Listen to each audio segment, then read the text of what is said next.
Welcome to my YouTube channel guys. Good morning. जाना है फिर से नौकरी। चलो अभी तैयार होना है, फटाफट तैयार हो जाते हैं। अब आ गए गाइस हम तैयार होके। चलो निकलते। अभी एक लड़का मिलेगा रास्ते में, देखो पैसे मांग रहा है। सुबह सुबह एक भी रुपया नहीं था और मेरे पास पैसे मांग रहा था। मैंने बोला तू भी जा, मेरे पास नहीं है। तो चल दिया अभी नौकरी।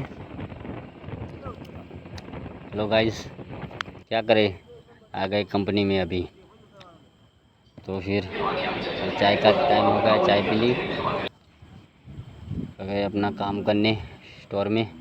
देख सकते हो गाइस, ये सब काम करना पड़ता है हमको। देख लो गाइस पीछे।